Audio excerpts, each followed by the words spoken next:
Oke, baik, selamat sore. Assalamualaikum warahmatullahi wabarakatuh.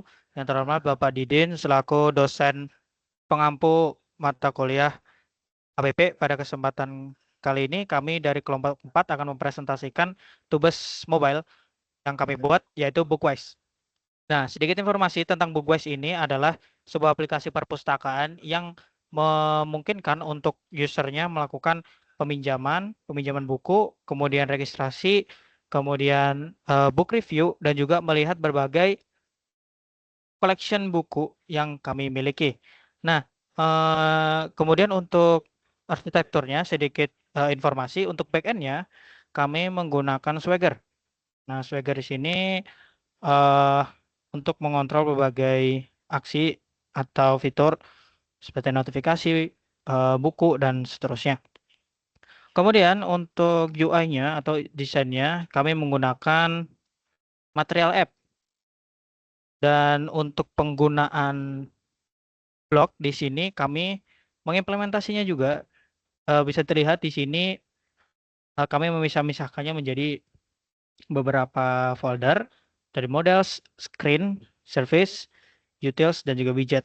Nah, widget di sini juga fungsinya untuk ketika mensimplifikasi. Jadi ketika sudah didefinisikan di widget, maka kita akan tinggal panggil ketika dibutuhkan.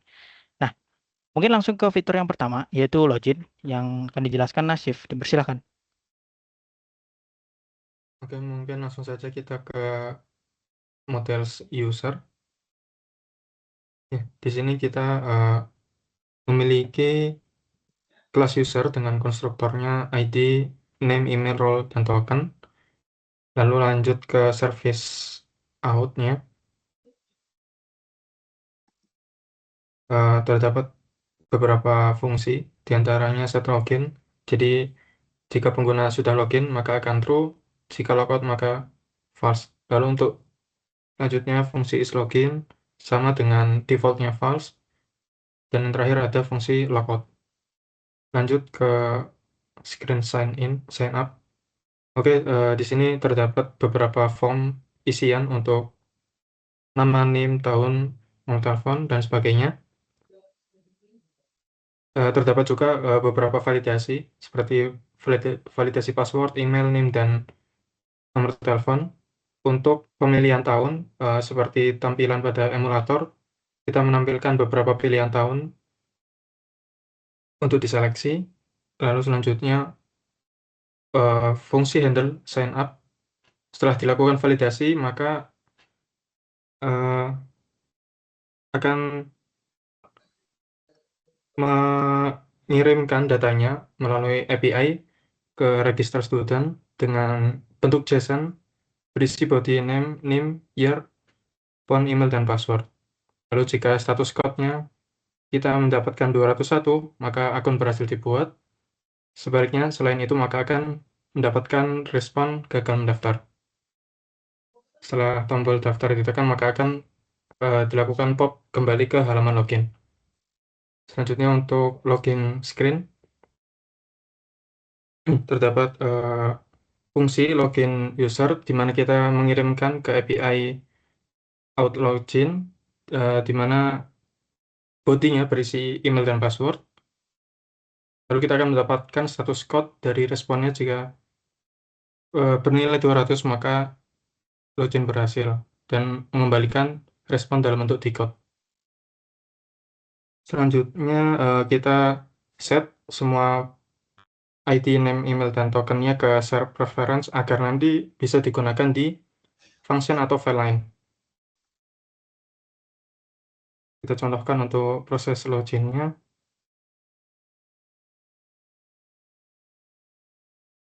Jika login berhasil, maka akan menampilkan login berhasil dan diarahkan langsung ke beranda.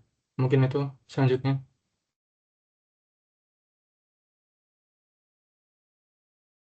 Untuk di beranda bakalan nampilin semua buku di grup, jadi di grup tentu setiap kategorinya.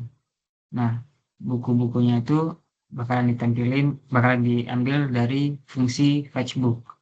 Nah, dari book service titik get books. Jadi di fungsi getBooks ini bakalan ngambil semua buku yang ada di database Java. Nah, ada juga fungsi getBook detail ini bakalan ngambilin data detail dari satu buku. Nah, boleh dilihat di home screen di line 90. Di line 90 ini iterasi, terus setiap kategori bakalan diambil, terus bakalan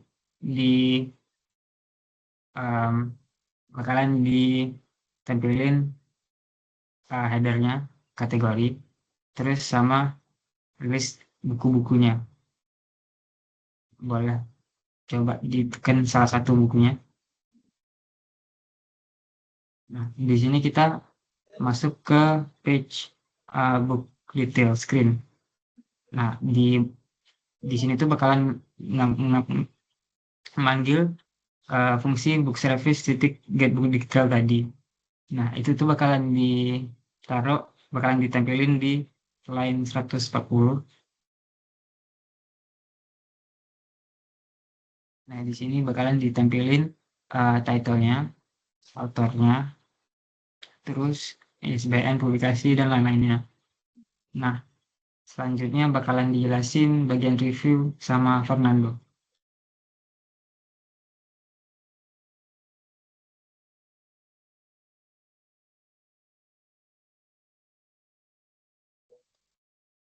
Boleh di-unmute dulu. Oke, sorry. Terima kasih Fatan untuk penjelasannya. Dilanjut ke book review.dart pada models. Bisa kita lihat.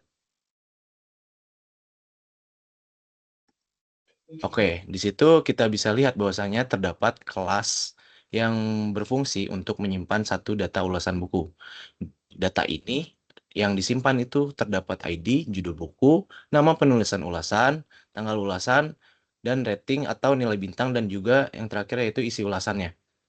Nah, selain daripada kelas tersebut, terdapat kontraktor book review yang berfungsi untuk membuat objek book review baru. Dan dilanjutkan pada factory book review from JSON, itu berfungsi untuk membuat objek book review dari data JSON. Jadi misalnya saat data diambil dari API. Oke, dilanjut pada bagian book review map di screen-nya. Nah, di situ kita bisa lihat bahwasanya terdapat jika ada review pada buku, maka akan menampilkan semuanya.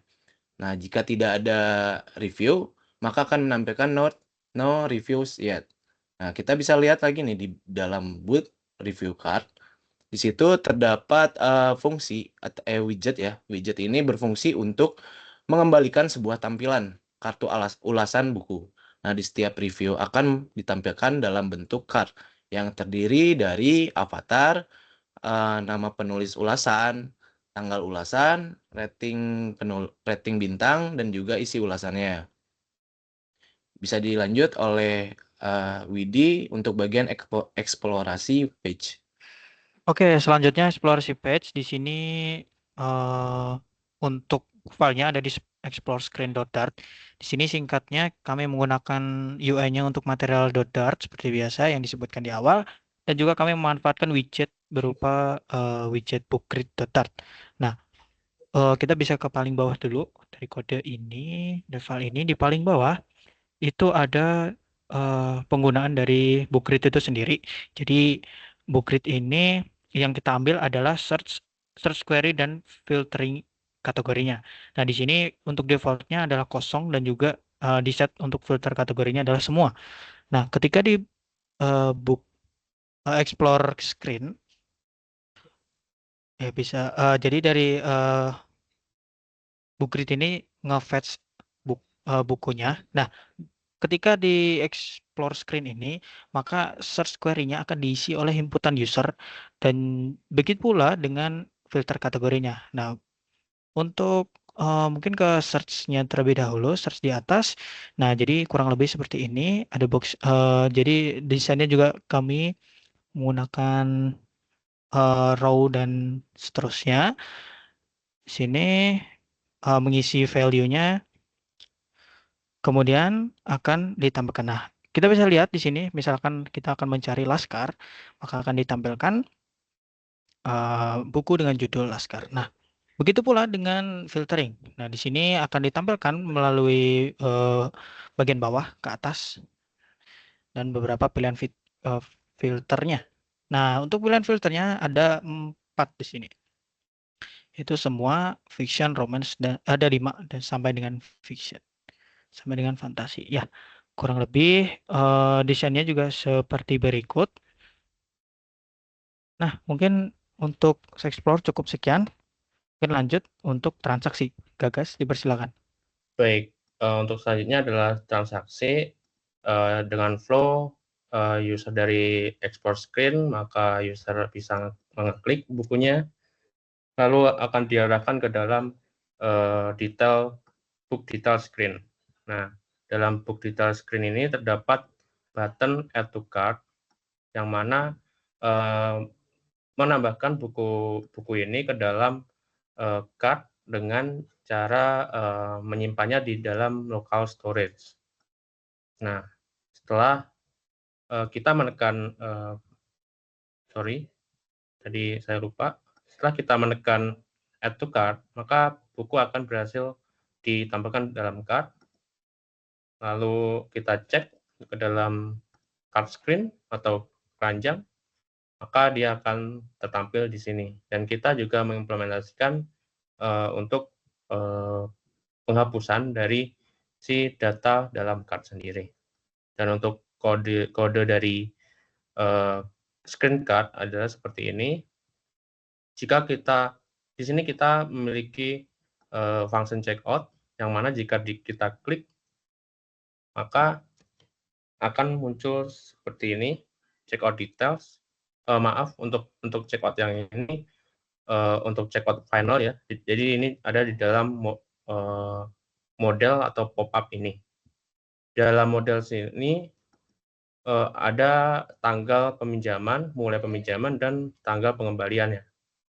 Dan juga di sini ada payment method, dan ada juga evidence untuk URL-nya. Di sini saya lupa untuk URL. Coba. Tidak berhasil. Kita coba untuk mengisi URL dummy. Nah, akan muncul peringatan untuk meminta izin seperti ini. Kalau izinkan, maka akan terpaste di inputnya. Kita akan melakukan checkout. Jadi saat melakukan checkout, dia akan menjalankan fungsi ini.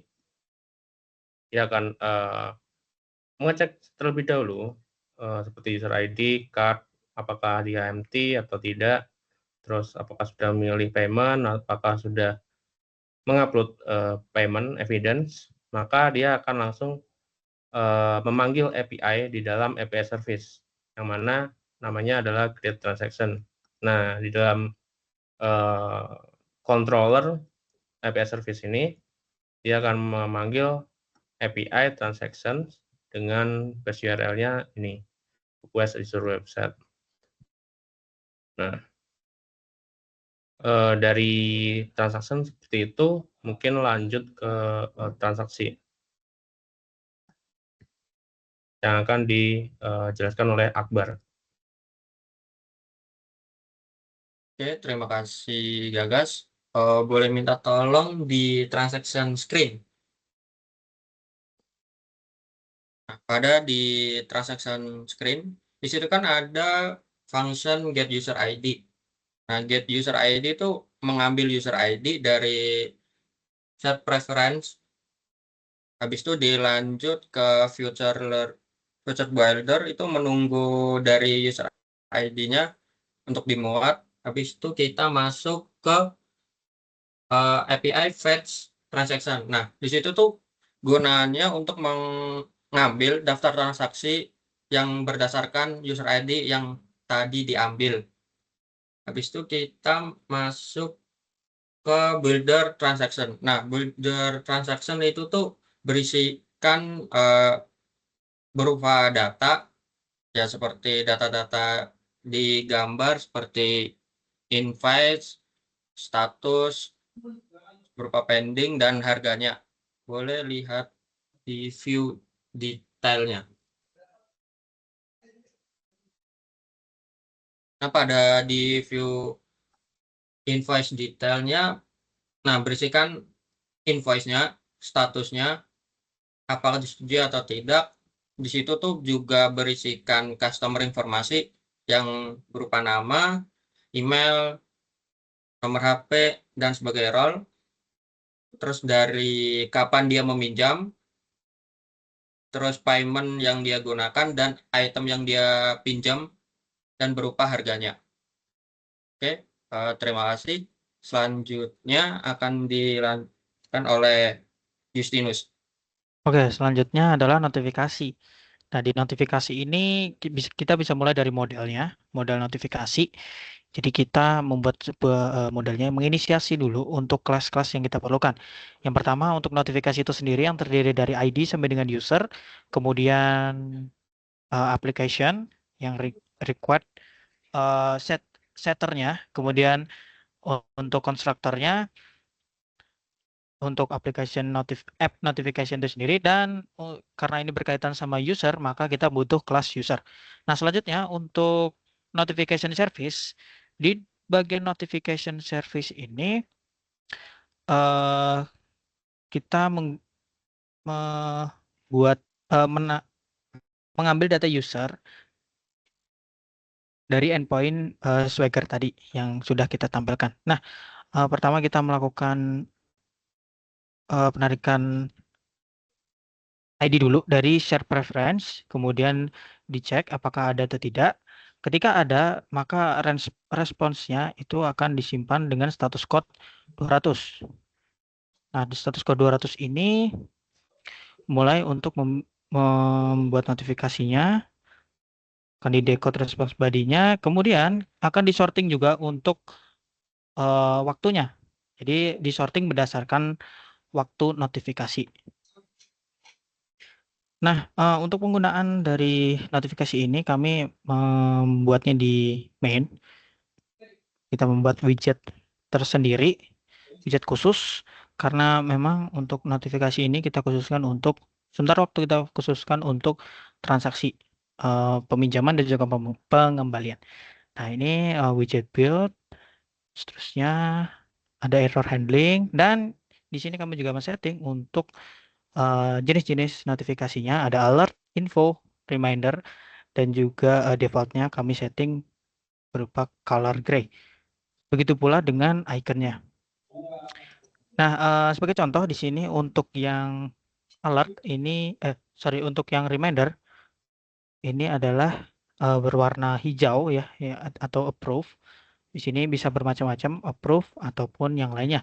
Nah, kemudian untuk info itu berwarna biru, icon biru untuk transaction pending atau informasi query user, dan yang terakhir adalah alert. Di sini bisa berupa penolakan dari admin kami. Nah, mungkin sekian untuk notifikasi. Selanjutnya ada profile. Nah, profile ini kami buat sederhana saja, yang boleh ke profile screen. Nah, bisa tampil di sini. Untuk profile screen sendiri kami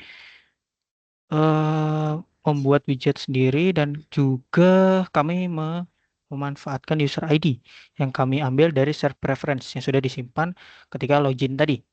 Nah, dari share preference tadi kita akan tampilkan nama dan juga email yang seperti yang tampil pada emulator. Juga di sini kami lengkapi dengan logout. Nah, konsep logout sendiri kami menghapus si user ID dan mengembalikannya ke tampilan login. Boleh ditekan sekalian untuk tombol keluarnya. Nah, ini menjadi akhir dari penjelasan tugas besar mobile yang kami buat. Mungkin sekian untuk presentasinya. Terima kasih dan wassalamualaikum warahmatullahi wabarakatuh.